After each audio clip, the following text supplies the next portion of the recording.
Thank you, Mr. Chairman. Mr.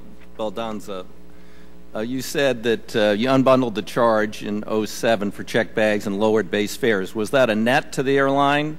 Did you lower base fares as much as your revenue, or did you actually increase revenue although you unbundled?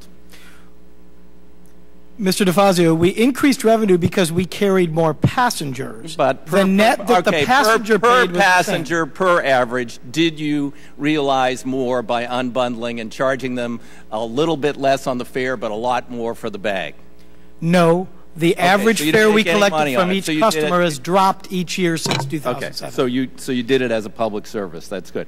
So when you begin to charge for people to carry bags on and put them in the overhead, are you going to lower fares again? We already have. Okay, that's good.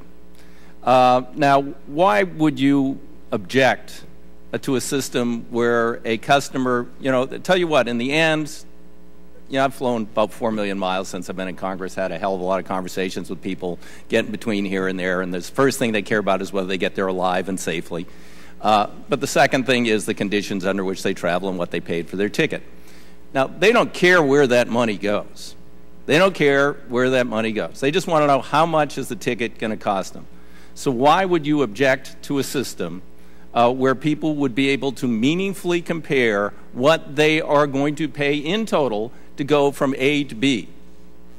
We don't object to that system. In fact, we have spent a lot of money changing our website so that it is fully disclosed. When you buy a ticket on Spirit Airlines, you know exactly what you're paying for the choices you choose. On the first page, or when I finally get to the point before you pull out your credit card and put your money in. But you're not providing the data to the marketers. Absolutely, because as customers go through the shopping process, they say, I want to fly from A to B. Then maybe I want to check 2 bags. Oh. Maybe I want to buy travel insurance or not. Maybe I want to join this club or not, or whatever. And at the end, they see the whole piece of what they're going to buy. Excuse me. I'll reclaim my time. Mr. Moore, could you comment on this? I saw you shaking your head, and I thought I understood from Dr. Dillingham and from your testimony that they are not cooperating with the secondary marketers in terms of these fees and charges.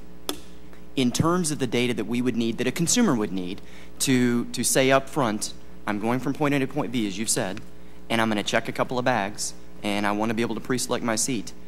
That type of information is not made available today. And there has been no airline that has said that they are going to do this permanently. I mean, there's been no airline that said that we're doing this, expressly right now. All right. And so I think you said that there's a system that could accommodate that. Absolutely. And I think you said that airlines, some are more or less interested, but they're worried about the effect of if they go first and consumers are getting fully honest, what's it going to cost me in total for this trip, for me and my kids, and get a meaningful comparison of the bottom line across all the airlines that you report on, as opposed to when you go to a captive site. Yeah, maybe they give you the information, but you can't compare it unless you want to close that down, go over to another site, and then do a comparison there, and then go to another site and do a comparison there. They can't go to a one-stop shopping site and get this information. That's correct, right? That is absolutely correct. Okay. That's absolutely correct. All right. It kind of reminds me of when I was trying to ban smoking in my early days on this committee on airplanes, and I would have a CEO say, oh, God, would love to do it, but if we would be at a competitive disadvantage, I tried to convince it would be a competitive advantage because I hate smoking, but that if we did that, if we stepped out. So the government had to stand in and say, we're not going to allow smoking, now you have a level playing field. So I guess my question would be, why wouldn't we create a level playing field here, especially since, half the tickets are purchased through secondary marketing, not principally through airline sites? That's right. Why wouldn't we create a level playing field there by requiring the meaningful transfer of the necessary data to those secondary marketers? Now, why wouldn't we do that, Mr. Baldanza? Well, Mr. DeFazio, proving that our airline is quite different from the airlines that the ones that give us one price, like Southwest, you are very different. Less than 10% of our customers buy from third-party intermediaries. Well, that's so great. 92% of our customers buy direct from our airline. We fully disclose 100% to that customer base. Okay, but so if we would not you're not answering my question. Why, if the government orders you to do this, is this going to be a big imposition on you? No, because Okay. if we would do it for 92% of our customers, why wouldn't we do it for 8%? Well, that's true. Then why? Well, because maybe you'd get more customers if you were marketed more honestly on those other sites. Or The maybe, 92% of the customers that That's buy great. from Thank us you, feel sir. very good about our Thank you very products. much, sir. Thank you. I appreciate it.